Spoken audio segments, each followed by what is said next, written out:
In 1996, the internet was a very different place. Of course, it's hard to believe it now, but back then there were no social media sites. There was nothing like YouTube, Facebook, or even Google didn't exist. The internet was in a much more basic state, but one thing that people could do was go on to Usenet. An easy way to think of Usenet is as an early version of a forum. It still exists today, but functions more like a file-sharing system now. Just like forums today, people on Usenet could, and did, talk about anything and everything. And one day in August of 1996, something particularly interesting became a topic of conversation. A strange cipher-like post was published on Usenet with the title Markovian Parallax Denigrate.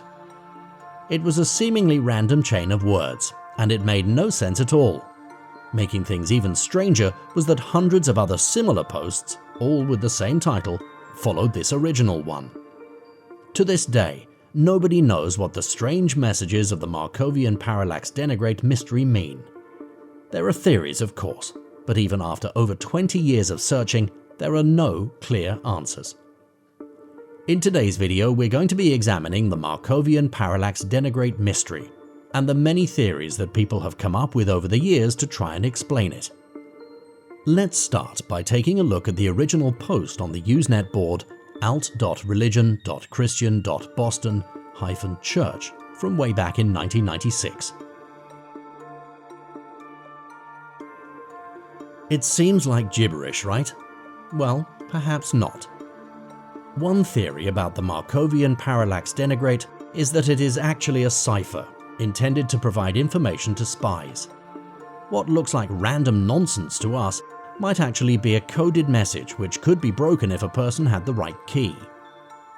This theory absolutely took off in 2006 when those interested in unraveling the mystery examined the original post and discovered there was a name in the sender email.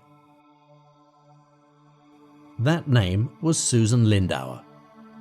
Initially, people thought that this meant it was the Susan Lindauer who was arrested for acting as an unregistered agent of a foreign government, which is a charge typically given to spies.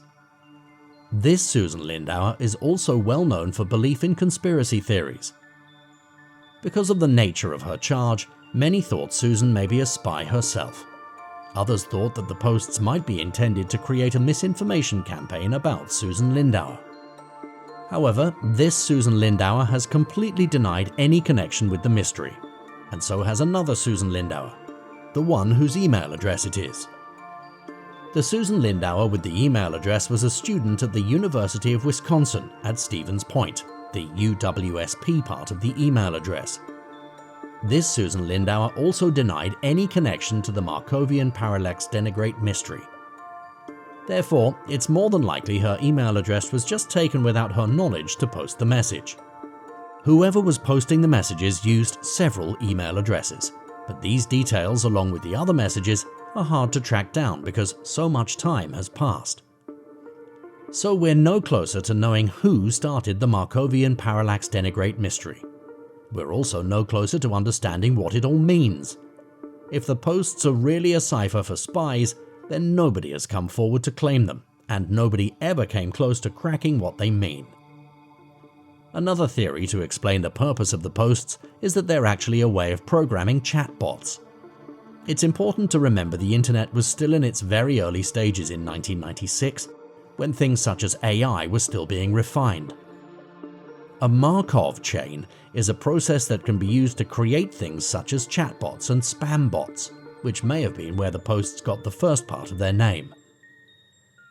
It does seem strange that if the posts were the work of a programmer, after all this time they have never come forward. However, the internet is a big anonymous place, and there are people working on things behind the scenes all of the time without ever putting their name to them. The final theory about the true nature of the Markovian Parallax Denigrate posts is that they're just the work of a spammer. Nowadays, spam, especially spam bots, can make the internet an incredibly annoying place. Back in the 1990s, though, internet spam was only just starting to become a big problem. That may also explain why they used random email addresses taken from other internet users. It was a way for them to hide their identity and continue to annoy people on the internet anonymously. This theory would also explain why nobody ever came forward to claim ownership of the posts. Not many people would want others to know they were deliberately posting spam all over the internet. Unfortunately, given the amount of time that has passed, it's unlikely we'll ever know the truth behind the Markovian Parallax Denigrate mystery. Of course, that won't stop people continuing to investigate it. And who knows, maybe one day we might know the answer. Thanks for watching. If you enjoyed this video, please give it a like and consider subscribing to the channel for more interesting videos just like it.